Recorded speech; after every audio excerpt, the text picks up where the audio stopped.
আসসালামু আলাইকুম ওয়া রাহমাতুল্লাহি ওয়া বারাকাতুহু। আলহামদুলিল্লাহ, সমস্ত প্রশংসা, তারিফ, কৃতজ্ঞতা সে মহান আল্লাহ তাআলার জন্য, যে মহান আল্লাহ তাআলা আমাদেরকে একটা শুভ কাজ সুন্দরভাবে সম্পাদনের তৌফিক দান করছেন। সে মহান আল্লাহ তাআলার শাহী দরবারে আমরা কালিমাতুশ শুকরিয়া আদায় করছি। সকলে আমার সঙ্গে পড়ুন আলহামদুলিল্লাহ। অতঃপর দরুদ ও তাসলিমাত বর্ষিত হোক সেই রাসূলের প্রতি যিনি বলেছেন, নিকাহুম মিন সুন্নতি, বিবাহ এটা হচ্ছে আমার সুন্নাহ। যে এটা অস্বীকার করে সে আমার দলভুক্ত নয়, সে আমার উম্মত নয়। সে রাসূলের প্রতি আমরা সংক্ষিপ্ত আকারে দরুদ পড়ছি। সকলে পড়ুন সাল্লাল্লাহু আলাইহি ওয়াসাল্লাম। আল্লাহুম্মা সাল্লি ওয়া সাল্লিম আলা নাবিয়্যিনা মুহাম্মদ। সম্মানিত উপস্থিতি এবং বরকে সামনে রেখে খুতবায় নসিহামূলক কিছু কথা।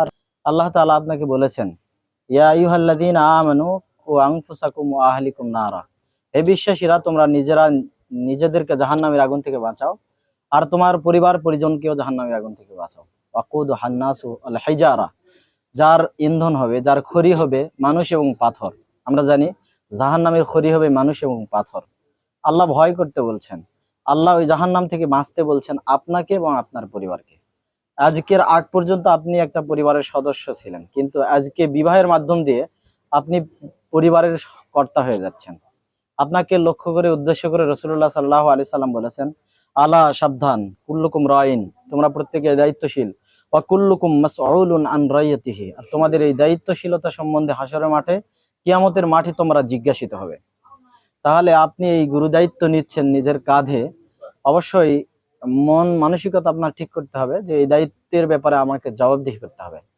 সাথে সাথে আপনাকে স্মরণ করিয়ে দেই, মহান আল্লাহ তাআলা বলেছেন, হুন্না লিবাসুল লাকুম আনতুম লিবাসুল লাহুন্না, আমাদেরকে উদ্দেশ্য করে বলেছেন যে তারা তোমাদের পোশাক, মহিলারা পুরুষদের পোশাক আর পুরুষরা মহিলাদের পোশাক।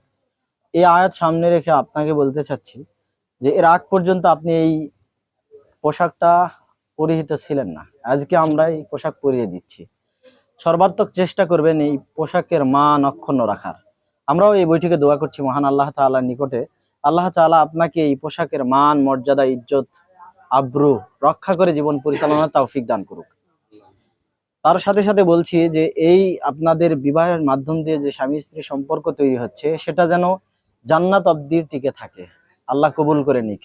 এর মাধ্যম দিয়ে যে ফসল এই দুনিয়াতে আগমন ঘটাবেন আল্লাহ তাআলা, তাদের উপর থেকে শয়তানি হাত যেন সরে যায়, শয়তানি ফেরত যেন না থাকে, শয়তান যেন এখানে কোনো কাজ করতে না পারে। আল্লাহ তাদের সহায় হোক, আমরা দোয়া করছি। এর সাথে সাথে আপনাকে বলি যে মহিলারা বাঁকা হাড্ডির থেকে তৈরি। রাসূলুল্লাহ সাল্লাল্লাহু আলাইহি সাল্লাম বলেছেন ওরা বাঁকা হাড্ডির থেকে তৈরি, যদি পুরাটাই সোজা করতে চাও তাহলে ভেঙে যাবে। কাসুরা, ভেঙে যাওয়ার অর্থ হচ্ছে তালাক তাহলিল হয়ে যাওয়া। এজন্য আপনি নসিহা করবেন, মহিলা মানুষ একটু বোঝানোর চেষ্টা করবেন। রাসূলুল্লাহ সাল্লাল্লাহু আলাইহি সাল্লাম বলেছেন আপনি যে মানের খাবেন সেই মানের খাওয়াবেন। এমনটা যেন না হয় আপনি বাইরে থেকে পোলাও কুরমা খেয়ে আসবেন, স্ত্রীকে ভালো খাওয়াবেন না, এটা অন্যায়। যে মানে খাওয়াবেন সেভাবে, যে মানে খাবেন সে মানে খাওয়াবেন, যে মানের পড়বেন সে মানের পড়াবেন।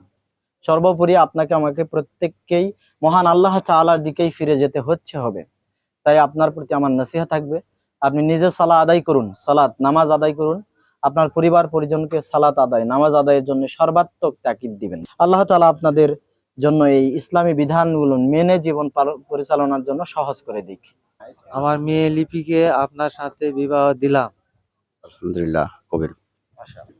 বারাকাল্লাহু লাকা ওয়া বারাকা আলাইকা ওয়া জামাআ বাইনাকুমা ফি খাইর। আসসালামু আলাইকুম ওয়া রাহমাতুল্লাহি ওয়া বারাকাতুহু।